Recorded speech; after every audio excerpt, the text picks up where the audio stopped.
Luxury is the balance of attention to detail, quality, and passion. Guccio Gucci. The story of Gucci is one of ambition, betrayal, love, family feuds, and even murder. A humble leather shop in Florence, Italy, became a global fashion empire. It now attracts royalty, socialites, and celebrities. Today, we'll take you through the amazing journey of the House of Gucci, its triumphs, tragedies, and stunning revival. Gucci is more than a name. It's a symbol of opulence, craftsmanship, and style. But beneath the glamour lies a gripping tale of power struggles and betrayal. Founded in 1921 by Guccio Gucci, this brand has survived a turbulent fashion history. It faced family feuds, scandals, and near collapse. Guccio's sons, Aldo and Rodolfo, took the brand global. But their ambitions sparked fierce family conflict. The most tragic chapter was with Maurizio Gucci. He was the last family member to lead the brand. His grand vision for Gucci clashed with family interests. This led to his shocking assassination. This scandal forever marked Gucci's legacy. But despite the turmoil, Gucci's story is one of resilience. Visionaries like Tom Ford and Alessandro Michele revived the brand. They turned it into a modern luxury powerhouse. Today, Gucci is a symbol of fashion and reinvention. Its future plans focus on sustainability and innovation. Join us as we explore the rise, fall, and rebirth of one of the world's most iconic fashion houses. This untold story of Gucci has 5 key phases, and all the drama of a movie. So, let's begin. 1921. Humble beginnings. Guccio Gucci's story begins with a vision shaped by experience. In the early 1900s, Guccio was a porter at the Savoy Hotel in London. There, he encountered the refined tastes of wealthy guests. Guccio was fascinated by their luxurious, status-laden luggage. It inspired him to create something of his own. In 1921, he returned to Florence.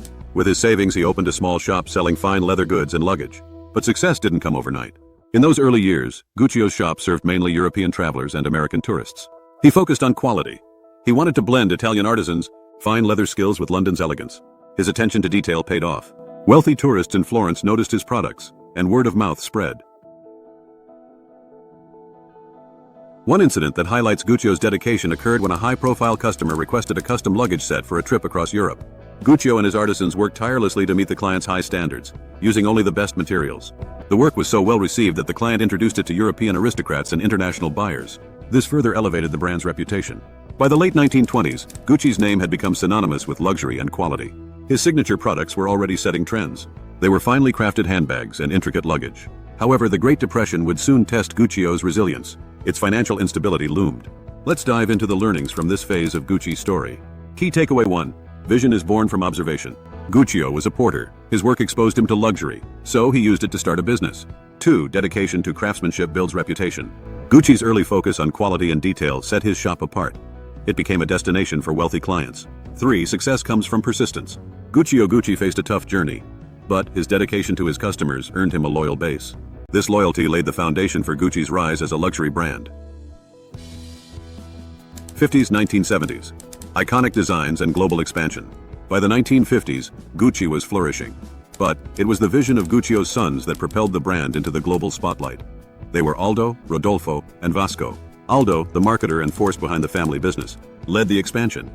He started by opening a store in Rome, then took Gucci to New York City. The brand's expansion marked a new chapter. It would blend Italian craftsmanship with global fame. One of the key turning points came with the creation of the bamboo bag in 1947. Post-War II, material shortages in Italy forced Gucci's artisans to be creative. Bamboo, an affordable but sturdy material, was shaped into curved handles. They were both practical and stylish. This bag became an instant sensation. Hollywood stars, like Ingrid Bergman, took notice. She famously carried it in the film Viaggio in Italia. The bamboo bag became a symbol of Gucci's resilience and ingenuity. Its design, a timeless accessory, has survived for decades. As Gucci grew, Aldo's decision to open its first store outside Italy, in New York City in 1953, solidified the brand's international appeal. The New York store was an instant hit with American consumers, especially Hollywood's elite.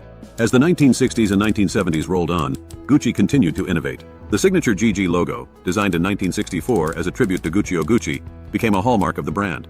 The logo was on everything from handbags to clothes. It was instantly recognizable worldwide. The company's rise to prominence was also driven by its foray into new markets. Aldo expanded the company, opening stores across Europe, Japan, and Hong Kong. This made Gucci the first Italian luxury brand to enter the Asian market. This expansion not only boosted sales, but also cemented Gucci's place as a leader in luxury fashion.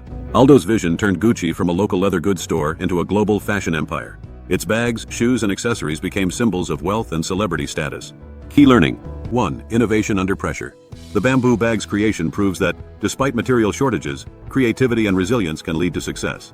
2. Global reach is crucial. Aldo's choice to expand globally, starting with New York, made Gucci a worldwide sensation. It also gave the brand a foothold in the US luxury market. 3. Celebrity influence matters. Hollywood stars and royalty made Gucci a status symbol. This boosted its luxury and exclusivity. 1980s, 1995. Family feuds and the murder of Maurizio Gucci. Behind every great fortune lies a great crime. Gucci's rise to global prominence didn't come without significant internal turmoil. The Gucci family, especially Guccio Gucci's sons, Aldo and Rodolfo, struggled for power. This feud lasted for decades. However, the conflict peaked with the third generation. It was especially with Rodolfo's son, Maurizio Gucci. In the 1980s, after Rodolfo's death, Maurizio inherited 50% of Gucci. This caused more tension with his uncle Aldo and cousins. Maurizio wanted to modernize the company. His plans often clashed with the older generation's ways. Aldo's lucrative licensing deals had damaged the Gucci brand's exclusivity. Key incident: family betrayal and lawsuits. Aldo's son Paolo fueled the fire by betraying him. He reported Aldo's tax fraud to US authorities, leading to Aldo's imprisonment. By the mid-1980s, public legal battles had engulfed the Gucci family. Maurizio had emerged as the head of Gucci, forcing his relatives out. Maurizio, however, wasn't able to sustain his hold on Gucci for long. His costly, ambitious plan to rebrand and shift to high fashion quickly drained the company's resources, causing debts to mount. His bad money management and lavish spending nearly bankrupted the brand. The murder of Maurizio Gucci in 1995, the Gucci story took a shocking turn when Maurizio was assassinated on the steps of his office in Milan.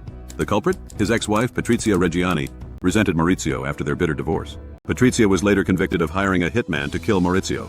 She claimed he had squandered the family fortune and left her broke. Maurizio Gucci sold his remaining 50% stake in Gucci in 1993, 2 years before his death. At times, Gucci was struggling financially, and Maurizio faced mounting pressure from investors. He sold his remaining shares to Investcorp in 1993. This ended the Gucci family's involvement with the brand. Key learning: 1. Family conflicts can dismantle even the strongest of empires. The internal power struggles within the Gucci family nearly led to the collapse of the brand. 2. A vision without sound execution can lead to failure. Maurizio had bold plans for Gucci, but he failed to manage its finances. This led to his downfall. 3. Tragedy can overshadow legacy. Maurizio's murder defined his story, eclipsing his work for the brand. 1994-2004, the Gucci Renaissance under Tom Ford. The Gucci family's tragic end marked the end of their involvement in the company. But the brand was on the verge of a dramatic revival. The 1990s was a turning point. The savior of Gucci was Tom Ford, a young visionary designer. His bold creativity would soon redefine luxury fashion. Key incident: Tom Ford's arrival in 1994. Tom Ford was appointed as creative director of Gucci. The brand was struggling with its image.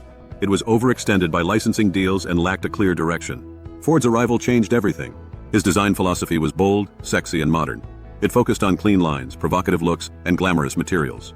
Ford's first full collection, unveiled in 1995, was an instant hit. It was bold and unapologetic. It had velvet trousers, satin shirts, and plunging necklines. The designs captured the 1990s spirit. They made Gucci the go-to brand for celebrities and high-profile figures. Madonna, Gwyneth Paltrow, and other stars began wearing Ford's designs. This catapulted the brand back into the spotlight. Key moment: 1995 Fall-Winter Collection. Ford's 1995 Fall-Winter Collection was a pivotal moment in fashion history. It changed Gucci's image from an outdated, over-licensed brand to the peak of modern luxury. The collection's focus on sensuality and sleek style struck a chord in the fashion world. Gucci went from near bankruptcy to generating billions in sales within a few short years. As Gucci's profits skyrocketed, so did Tom Ford's fame. By 1999, Gucci was the hottest brand on the planet, with its sales doubling annually. Ford controlled every aspect of the brand: design, ads, and store layouts. This ensured a cohesive vision. Gucci was no longer just a brand, it had become a lifestyle symbol. The Tom Dom era. Alongside Ford, Domenico De Sole, Gucci's CEO, played a crucial role in rebuilding the company. The Tom Dom era of Ford and De Sole revived Gucci and expanded its influence. They led Gucci to acquire other luxury brands, like YSL, Balenciaga, and McQueen. This turned Gucci Group into a luxury conglomerate that could rival LVMH. By the early 2000s, Gucci was back on top. Its products were flying off the shelves, and the brand became a symbol of luxury for a new generation. In 2004, both Ford and De Sole resigned. They disagreed with the new owners about creative control.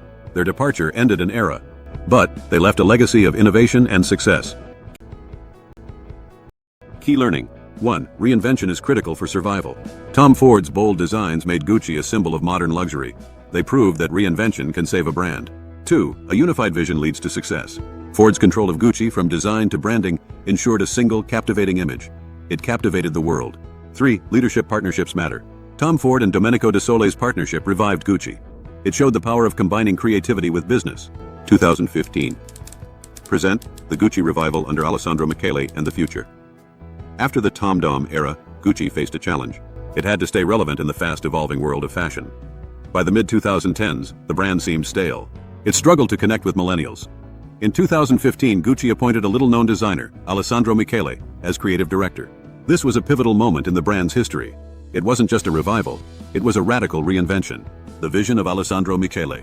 Alessandro Michele's approach was a stark contrast to Tom Ford's sleek, sexy style. Michele's vision was eccentric, bold, and eclectic. His designs, influenced by retro and maximalist styles, embraced a mix of vintage, bohemian, and avant-garde styles.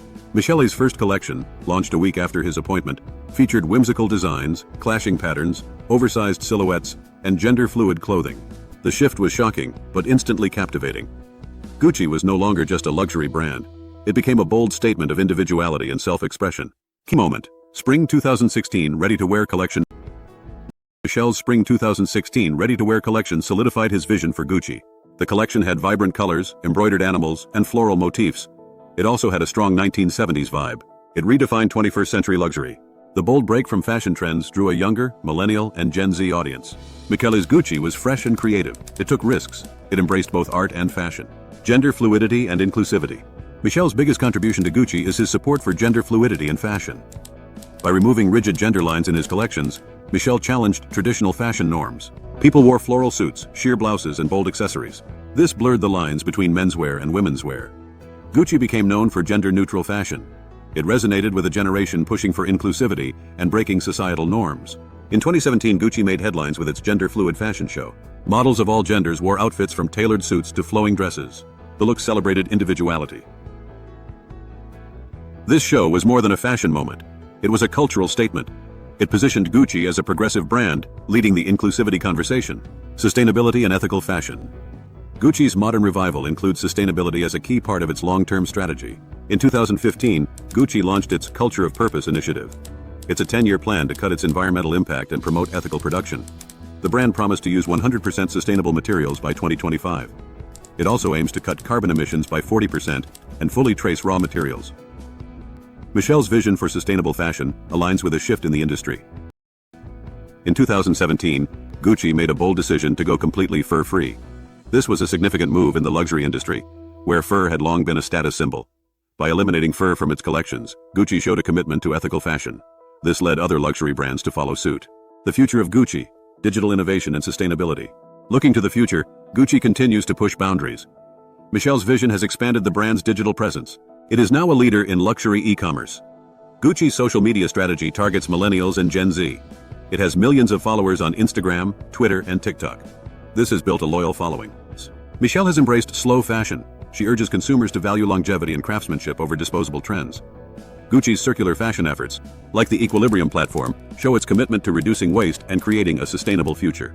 Key learning: 1. Creativity and risk-taking define a brand's evolution. Alessandro Michele's eccentric, daring designs completely redefined Gucci for a new generation. 2. Inclusivity is the new luxury. By breaking gender norms and embracing diversity, Gucci led in inclusive fashion. 3. Sustainability is the future of luxury. Michele's leadership has made Gucci a brand that values style and the environment. 4. Digital innovation is key. Gucci's use of social media and e-commerce has made it more accessible. It has kept the brand relevant in the digital age. Conclusion: Gucci's legacy of reinvention and bold innovation continues to drive it forward. From a leather goods shop to a global luxury powerhouse, the brand has survived feuds, scandals, and murder. Today, Gucci aims to lead fashion for decades. Its focus is on sustainability and inclusivity. If you enjoyed this trip into the house of Gucci, please like, share, and subscribe to Book Bites Club for more stories about the world's most iconic companies and individuals. Keep learning, keep growing, and we'll see you in the next video.